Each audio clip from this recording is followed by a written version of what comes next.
Jangan lupa follow Instagramku di @arahmanap_ untuk mengetahui kita bakal update video apa lagi nanti. Di sana kalian juga bisa request film apa yang akan kita kupas. Terima kasih. Para karyawan preset setengah berkumpul untuk retreat perusahaan. Sam sudah menyiapkan makanan untuk para karyawan lain sebelum menaiki bus. Ya, Sam adalah salah satu karyawan di perusahaan itu yang juga bekerja sebagai koki untuk sampingan. Teman baiknya sekaligus manajer di perusahaan itu, Peter, meminta Sam untuk memilih dan mengambil sebuah keputusan, tetap menjadi karyawan di perusahaan itu atau memilih untuk menjadi koki saja. Pacarnya Sam, Molly, datang dan Sam meninggalkan Peter untuk menghampiri Molly tanpa menjawab pertanyaannya. Tapi justru Molly memutuskan hubungannya dengan Sam yang membuat Sam sangat terpukul. Kasihan banget lu Sam.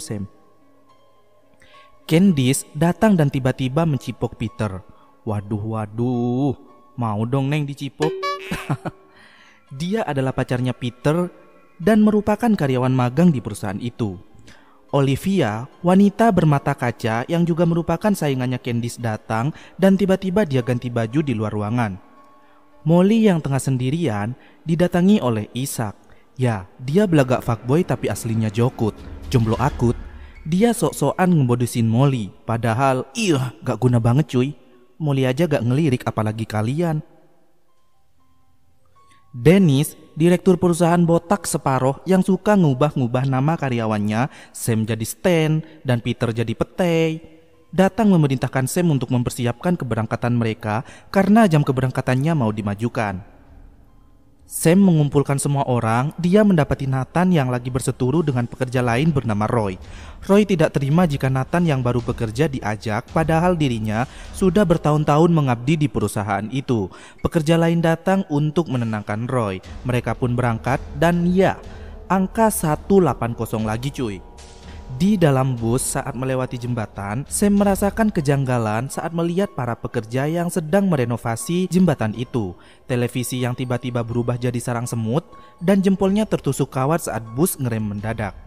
Perlahan Sam menyadari jika jalanannya mulai retak. Dia segera keluar membawa Molly disusul karyawan yang lain. Jembatan itu ambruk dan menewaskan Candice yang jatuh di pelukan ujung kapal layar yang runcing. Pasti sakit banget ya mbak. Sampai usus-usus kamu keluar gitu. Isaac yang teleponan di toilet, mungkin dia lagi tadi, kaget melihat busnya jatuh ke dalam air. Dan selamat pria fuckboy, engkau telah terkubur bersama bus di dalam air. Sam meminta Molly untuk menyeberang dan dia berhasil. Olivia yang kehilangan kacamatanya diminta Sam untuk menyeberang juga, tapi dia jatuh guys. Dan ya, dia mendapat hadiah mobil dari pendaratannya di air yang cukup baik. Selamat ya Mbak Olivia. Disusul oleh Nathan yang berlari terkena kabel besi penahan jembatan yang membuat tubuhnya hilang tak kemana. Dan Dennis, si direktur kesiram ter jalan, yang kelihatannya sih masih hangat. Waduh, enak tuh kayaknya, pagi-pagi kesiram ter. Mengetahui jalan yang dipijak akan ambruk, Sam dan Peter segera melompat, namun setumpuk linggis besi jatuh dari truk dan menusuk tubuh Peter. Ya, sayang banget ya Mas Peter, karena pendaratanmu kurang bagus, jadi kamu gak dapat hadiah door prize seperti Mbak Olivia tadi. Sam ikut menyusul Peter dengan tubuh yang terbelah menjadi dua bagian akibat papan besi. Sam lalu terkejut saat tersadar dari lamunannya. Mengetahui apa yang dilamunkan itu benar-benar akan terjadi, Sam segera menarik Molly untuk keluar bus dan meminta semuanya supaya keluar juga karena sebentar lagi jembatannya akan ambruk. Ya, mereka selamat dan menatap Sam dengan heran. Tak berapa lama kemudian, mereka diinterogasi oleh tim FBI bernama Block, Agent Jim Block, tapi bukan goblok ya.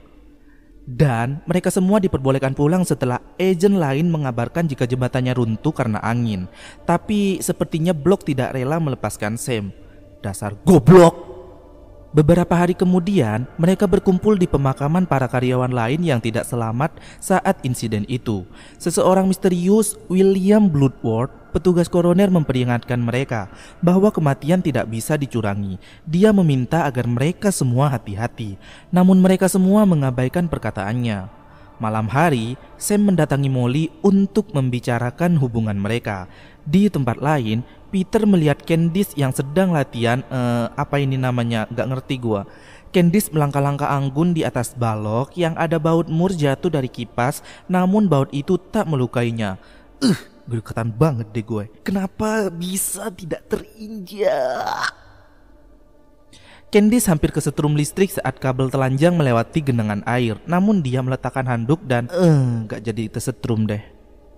Candice lalu melanjutkan aksinya berputar-putar baling bambu. Dan seorang gadis lain naik ke balok melakukan aksi seperti Candice tadi, melangkah-langkah anggun, namun dia justru yang menginjak baut tadi yang membuatnya jatuh dan menyenggol mangkuk yang penuh tepung ya.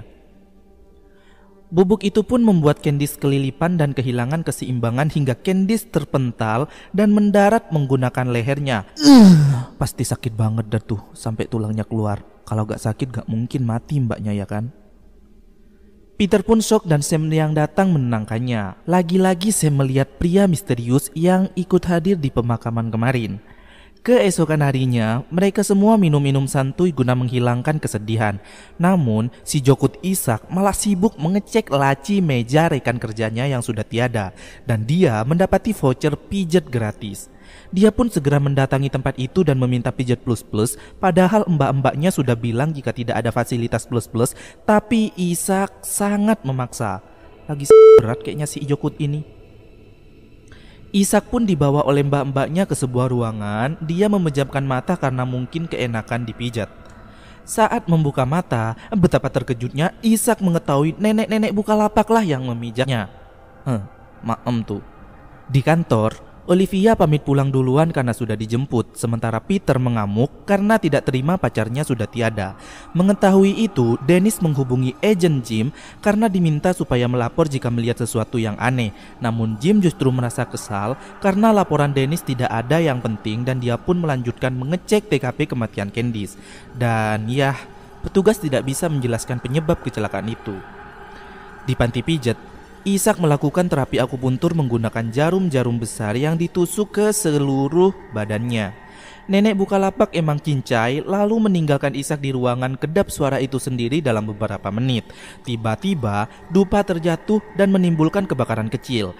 Ishak yang panik malah terjatuh juga dan membuat semua jarum itu menusuk ke dalam badannya. Tumpahan minyak tanah membuat apinya tambah membesar dan Ishak yang mencari tempat aman justru terjatuh dan patung Buddha yang ada di rak tiba-tiba mendengar kabar kematian Ishak. Sam, Molly, Peter dan Nathan segera datang ke TKP dan mereka berjumpa lagi dengan pria misterius itu. Sam meminta penjelasan pada pria itu. Bloodworth berkata jika tidak seharusnya mereka selamat dari kejadian itu dan mengambil orang lain sebagai pengganti kematian mereka.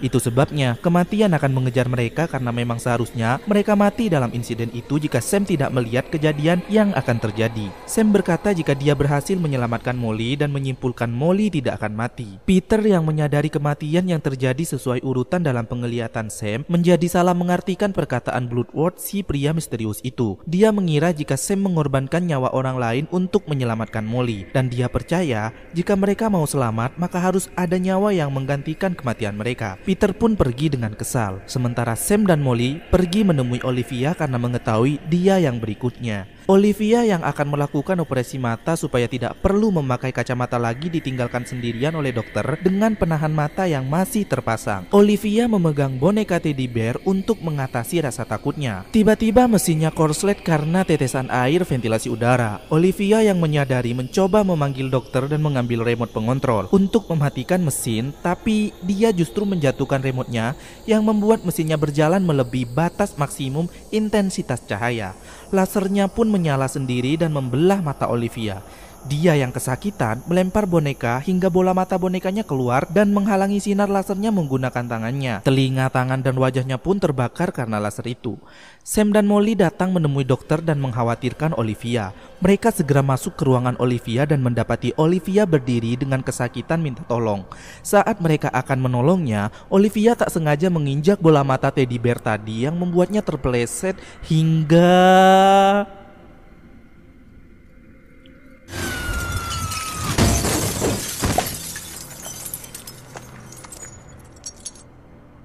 Agent Jim lalu meminta penjelasan Sam dan dia tercengang tak percaya mendengar teori kematian Sam. Nathan yang tengah bekerja berseturu dengan Roy. Dia melihat balok besar dengan pengail yang mendekat ke arah mereka.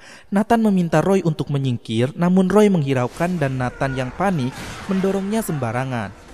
Hingga pada akhirnya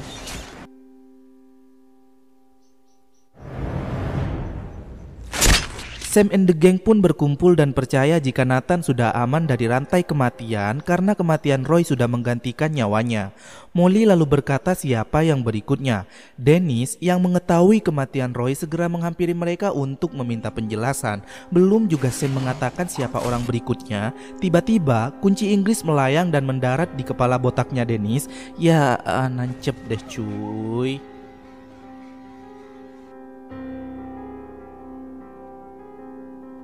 Malam hari, Sam mendatangi Molly dan pamit untuk kerja. Molly yang merasa khawatir sama Sam diajak makan malam romantis setelah Sam pulang kerja. Di tempat kerja, Sam sangat berhati-hati karena dipenuhi dengan benda-benda tajam. Tak berapa lama, jam kerja dia pun sudah selesai dan saatnya waktu makan malam romantis Sam dan Molly. Tampak Agent Jim Block tengah mengawasi restoran tempat Sam bekerja. Sam berkata pada Molly jika dia mengambil kelas masak di Paris dan mengajak Molly untuk ikut dengannya. Peter tiba-tiba datang dan dia berkata hampir saja membunuh seseorang untuk menukar kematiannya. Namun dia tidak tega. Peter mulai membabi buta dan merasa tidak terima jika Molly satu-satunya orang yang selamat dari insiden itu. Dia mencoba membunuh Molly dengan menodongkan pistol. Sam pun berusaha menyelamatkan Molly dan Peter semakin membabi buta. Agent Jim yang mendengar bunyi pistol dari restoran segera bergegas untuk masuk. Sementara Peter menghajar Sam hingga Sam terjatuh dan pingsan. Jim yang masuk melihat Molly dan Peter menembaknya dari belakang. Peter pun mengejar Molly dan Molly berkata jika Peter sudah aman karena telah menukar nyawanya dengan Jim. Tapi Peter tidak mau ada saksi mata. Dia ingin Molly dan Sam mati. Dia pun hendak membunuh Molly. Dan Sam yang terbangun menghalanginya yang membuat pistolnya terlempar ke dekat kompor. Mereka pun terlibat perkelahian. Hampir saja Peter berhasil membunuh Molly. Namun Sam lebih dulu menusukkan benda mirip tombak, alat untuk daging itu loh guys. Entah apa namanya. Molly pun berkata jika Sam sudah aman karena telah membunuh Peter sebagai penukar kematiannya. Tiba-tiba, pistol yang berada di dekat kompor menembak sendiri. Namun, tak mengenai siapapun. Sam pun jadi semakin yakin jika dia sudah aman. 2 minggu kemudian, mereka menaiki pesawat untuk pergi ke Perancis dan di dalam pesawat terjadi keributan hingga beberapa orang dikeluarkan dari pesawat. Ya, orang itu tak lain adalah Alex dan Carter yang berseturu di film Final Destination yang pertama. Sam melihat tiketnya dan diperlihatkan jika itu adalah penerbangan 180 di tanggal 21 Mei tahun 2000. Sam sangat risau dan merasakan firasat tak karuan. Dia pun mendengar ucapan pramugari jika salah satu dari mereka yang dikeluarkan tadi melihat pesawatnya akan meledak. Dan benar saja tak berapa lama kemudian pesawatnya mulai oleng dan meledak yang menewaskan semua penumpang. Molly dibawa angin lewat jendela pesawat dan Sam hangus terbakar. Puing-puing pesawat pun berterbangan menuju kota. Di kafe apa di bar gitu, Nathan tengah mengobrol bersama seseorang usai pemakaman Roy. Orang itu mengatakan jika Roy cepat atau lambat tetap akan mati meskipun bukan karena kejadian itu, karena mengalami kanker otak yang sangat akut. Orang itu lalu pergi meninggalkan Nathan yang termenung karena itu artinya dia masuk lagi ke dalam daftar rantai kematian baru. Tiba-tiba, roda pendaratan dari pesawat 180 yang meledak menabrak palang di kafe itu dan menewaskan Nathan menjadi potongan-potongan kecil. Tumis cincang. Dan tamat. Kalau kalian bertanya kenapa Molly mati juga padahal dalam penglihatan Sam, Molly selamat. Jawabannya simple, gengs.